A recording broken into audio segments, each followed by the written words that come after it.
ہر نماز کی آخری رکعت میں رکوع کے بعد کھڑے ہو کر کے آپ قنوت نازلہ پڑھتے ہیں،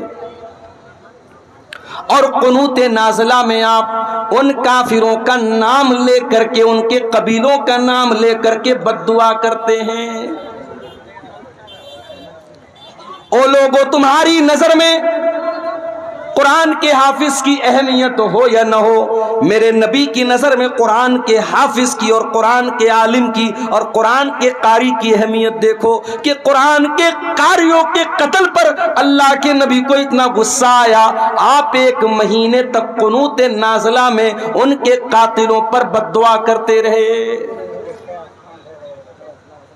تو قرآن کا حافظ اور قرآن کا عالم بہت اونچا مقام ہے اس کا، اور میں مبارکباد دیتا ہوں ان 5 بچوں کو، ان کے خوش نصیب ماں باپ کو،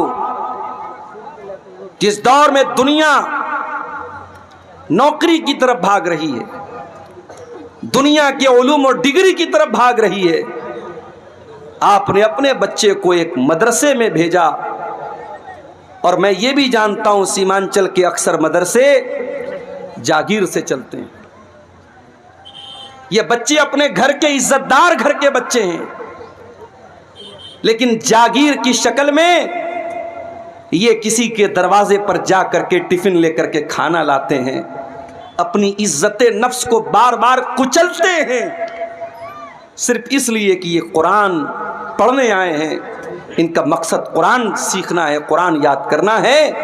اور آج اللہ کے فضل و کرم سے ان کے ہاتھ پر مولانا توحید صاحب نے، میں نے اور دوسرے لوگوں نے دستار باندھی ہے، جو اس بات کی پہچان ہے کہ آج کے بعد سماج میں یہ حافظ جی کے نام سے یاد کیے جائیں گے، یہ حافظ قرآن کے نام سے یاد کیے جائیں گے۔ میں اپنے ان بچوں سے ایک بات کہنا چاہتا ہوں، اسی سماج میں ہم نے ایسے بھی بچوں کو دیکھا ہے جو قرآن کے حافظ تو بن گئے، لیکن کچھ دنوں کے بعد غلط سنگت میں پڑ گئے، غلط راستے پہ چلے گئے، قرآن جتنا یاد تھا وہ بھلا بھی دیا، اور ان کے کیریکٹر اور ان کے کردار سے کہیں سے بھی یہ پرتیت نہیں ہوتا، یہ نہیں جھلکتا، یہ نظر نہیں آتا کہ یہ قرآن کے حافظ ہیں۔ اے مدرسہ دار القرآن سے حفظ کرنے والے میرے پیارے بچوں،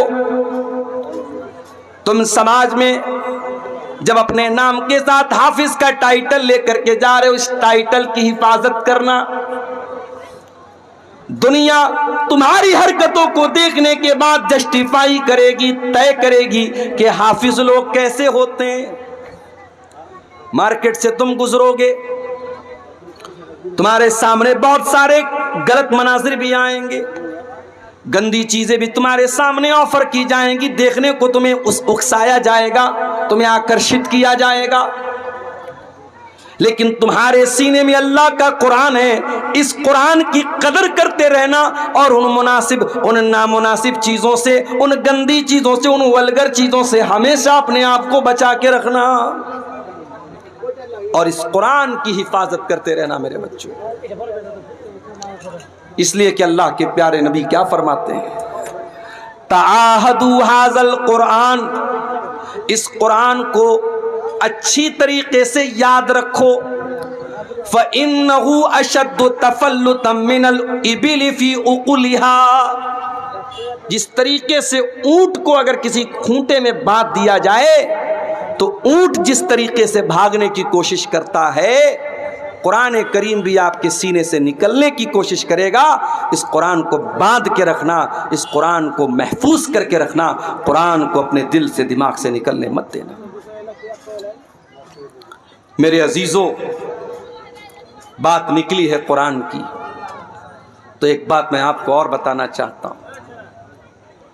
اللہ تعالیٰ نے دنیا میں بہت سارے نبیوں کو بھیجا، اور بہت سارے نبیوں کو اللہ تعالیٰ نے بہت ساری کتابیں بھی عطا فرمائی۔ 4 کتابوں کا نام تو ہم بہت فیمس ہے، مشہور ہے، جانتے ہیں۔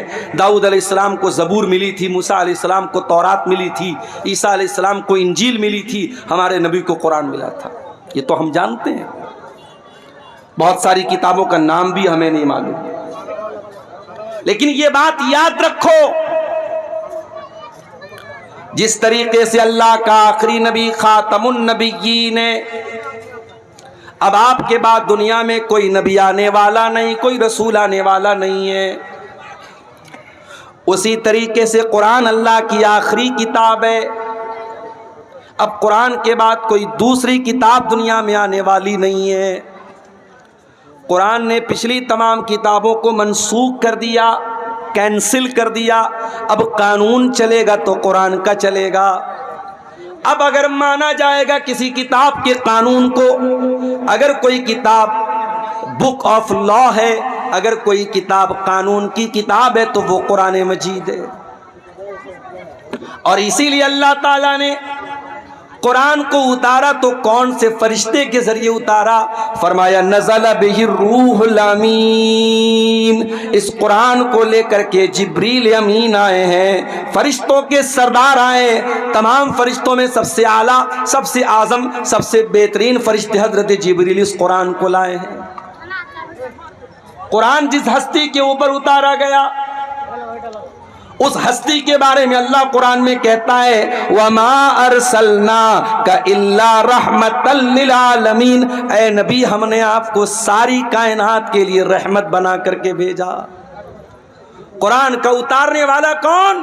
رب العالمین۔ قرآن کو لے کر کے آنے والا فرشتہ کون؟ روح الامین۔ اور قرآن جس ہستی پر اترا، اس ہستی، وہ ہستی کون؟ رحمت للعالمین۔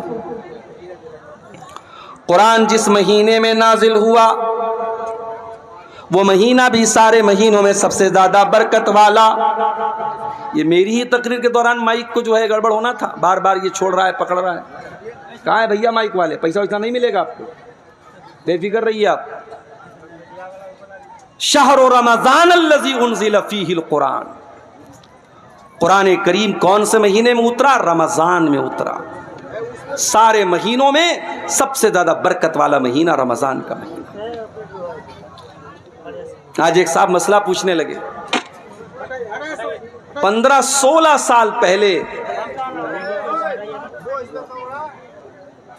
15-16 سال پہلے کسی آدمی نے رمضان کے روزے کی حالت میں اپنی بیوی کے ساتھ صحبت کر لیا۔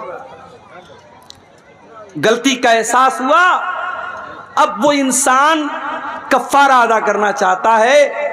میرے پاس مسئلہ آیا، مولوی صاحب کفارہ کیا ہے؟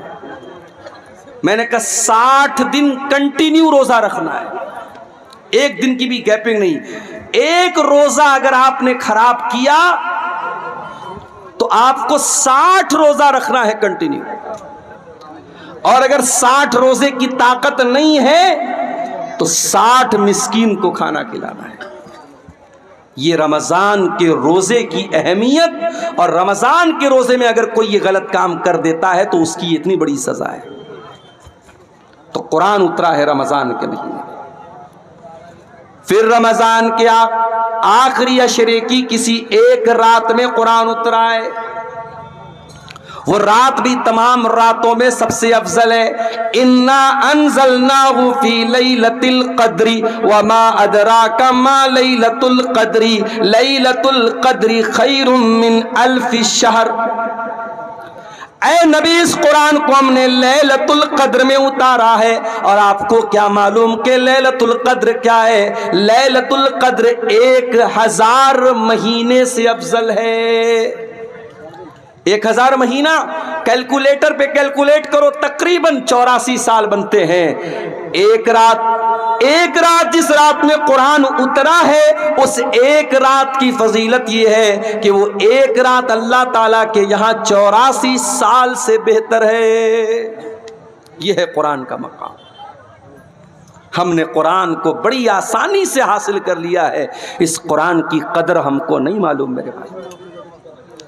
یہ قرآن بہت بڑی دولت ہے اللہ تعالیٰ کی، یہ قرآن اللہ تعالیٰ کی بہت بڑی نعمت ہے میرے بھائیوں۔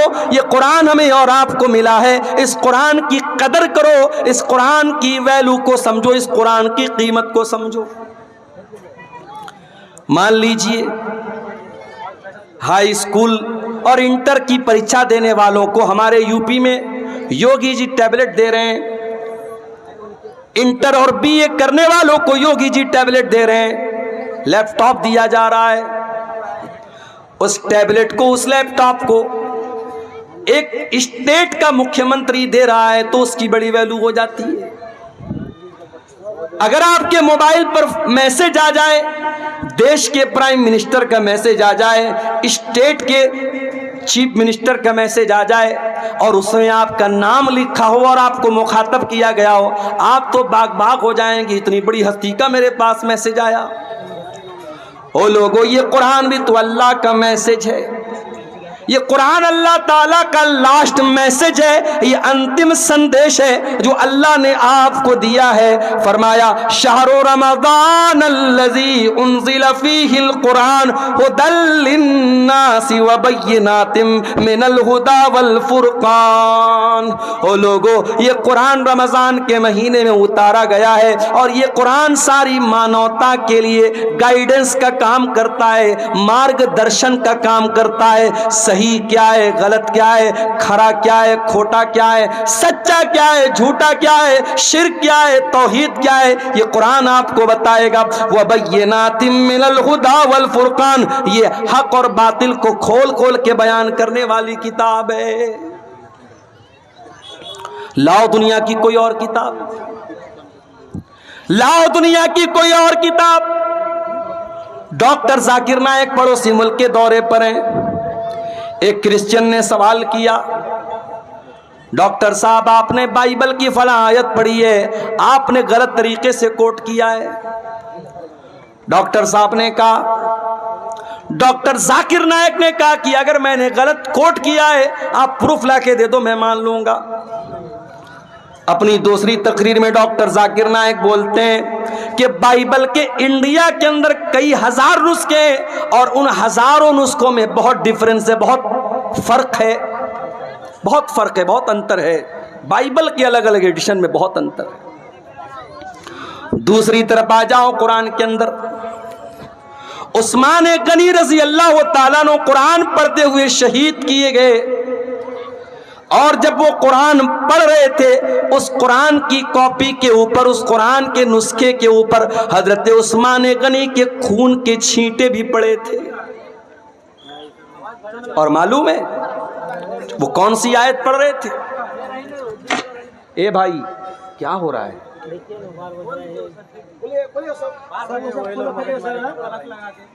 جو بھی جس کی وجہ سے ڈسٹرب ہو رہا ہے نکال سکو اس کو، ایک دم کوئی مروت نہیں، نکال دو اس کو، اور ایک دم خاموشی کے ساتھ تقریر سننے دیجیے، ڈونٹ ڈسٹرب، بالکل ڈسٹرب نہیں کرنا۔